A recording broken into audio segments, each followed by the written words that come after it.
A couple of years ago, I asked why a good romance anime is so hard to come by. I gave 4 reasons: overused tropes, weak character development, pacing, and realism. I still stand by all 4, but this year, something weird happened. Spring 2026 gave us more romance anime than almost any season I can remember. Romance was everywhere, and watching that flood taught me 4 new things about this genre, including the real problem that was hiding underneath the original 4 the whole time. So this is the state of romance in 2026. 4 observations where I think the genre goes from here. Let's start with the flood itself, because the volume isn't the issue, the shape is. Look at what spring gave us. I want to end this love game, gals can't be kind to otaku, the klutzy monitor, and the girl with the short skirt. I made friends with the second prettiest girl in the class. Isolated, lonely guy. Gal or pretty girl who notice him, repeat. I watched most of these. Some I genuinely enjoy. Second prettiest girl was a personal favorite, honestly, just because the confession comes out way earlier than you expect and the couple is nice to watch. But when a season gives you this much romance and it's all wearing the same outfit, that's not a genre thriving. That's a genre producing volume without producing variety. In my last video, I called this the trope problem. But volume made it obvious this year, in a way it wasn't before. Romance anime isn't running out of shows, it's running out of shapes. Here's the new one, the thing I couldn't see until this year. Romance anime treats confessions like a destination. The whole genre is architected around building to that one moment, and then it has no idea what to do after. The show that proved this to me was The Angel Next Door Season 2. I loved Season 1. I was excited. And Season 2 just deflated? I mean, they're together now, sure, and the show has nothing for them to do.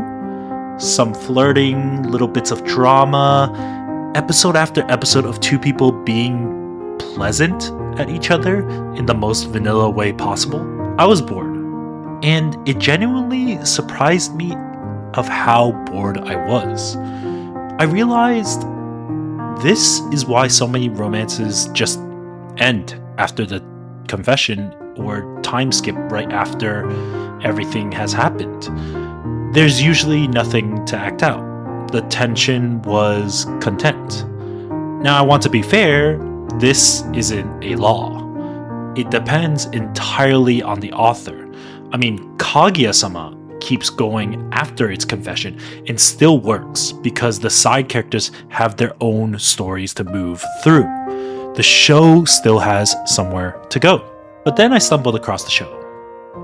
You and I are polar opposites kind of broke my brain in the other direction, because the confession happens in episode 1. By everything I just said just now, I should have been bored immediately. Instead, it's one of my favorite watches this year. Because the show isn't spending its runtime getting them together, it's building who they are together. The side cast is genuinely dynamic. There's little romances forming around the edges. It becomes this funny, relaxing slice of life I keep coming back to. Season 2 is airing right now, and it's terrific.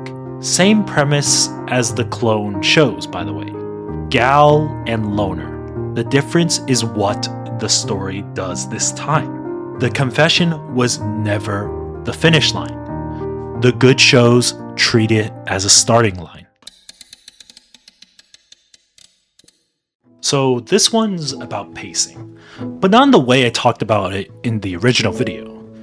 2 shows this season are both extremely slow romances, and I have completely opposite feelings about them. I Want to End This Love Game is two childhood friends who already love each other, circling and teasing and refusing to say it.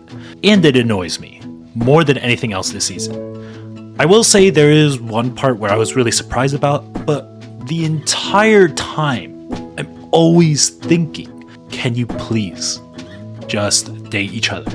Smoking Behind the Supermarket, though, is an adult romance in 12-minute episodes where the confession is nowhere near in sight. It might be seasons away, because I don't even think the manga has a confession yet, as of right now. And it's one of my favorite things airing right now. It's chill, it's warm, it's the show I put on to relax at the end of the day. So why does one slow burn annoy me and the other one comfort me? Well, because slow was never the problem. Stalling is. Smoking Behind the Supermarket is slow, but every quiet 12 minutes is doing work. Building two adults, their routines, the small ways they look forward to seeing each other. Love Game is just withholding. The time isn't buying anything, it's a show waiting for permission to start. A romance can take as long as it wants, as long as the time is earning something. Last one, and this is where my favorite of the year comes in. Quick confession first, I prefer vanilla romances. Low drama, comfort watching. If a show starts getting tense, I literally will look up the ending and then go back to watching it. It's just who I am. But it's kind of funny that my number one romance this year is about trauma, bullying, and realism. Ramparts on Ice, same author, same world as Polar Opposites, is one that shines above everything else this season. Or this year, actually. It writes the most realistic love interest I've seen in years. But the reason it works is bigger than that. It's about something. There's an actual story underneath the romance. It's not just about two people being lovey-dovey in a vacuum. The relationship exists inside a life, with weight and history pressing on it. And once you see that pattern, it's everywhere in the shows that work. Solo Camp for Two is a niche little series I've been loving that teaches you actual camping knowledge while the romance builds. You're getting two shows in one, and that second layer is exactly what keeps it from running out of road. It's also why Josei felt so alive lately. Those stories put romance inside adult life, work, grief, loneliness. And that's not a different genre. That's romance evolving. When romance is about something more than getting together, it never has to fear the confession. It always has somewhere to go. So that's the state of 2026 in terms of romance. The genre is cloning itself. It still treats confessions like a finish line. It confuses slow with stalling, and the shows breaking out are the ones that are more than the couple. But here's the honest ending. I'm hopeful, genuinely. Buried in that spring flood where Polar Opposites, Ramparts on Ice, and even during summer for Smoking Behind the Supermarket, 3 romances doing 3 actual different things. I'm looking forward to Ramparts on Ice Season 2 more than almost anything coming. And I get why the genre keeps chasing that one perfect confession moment. It mattered to me too. In high school, I was a pretty lonely guy, and shows like Nisekoi and Oragayu gave me something I needed back then. That build-up, that possibility, the feeling that something good might be about to happen. Nisekoi isn't even that great, honestly. I mean, I like it. It didn't matter though. It mattered to me. I just don't think the story has to end at that moment anymore.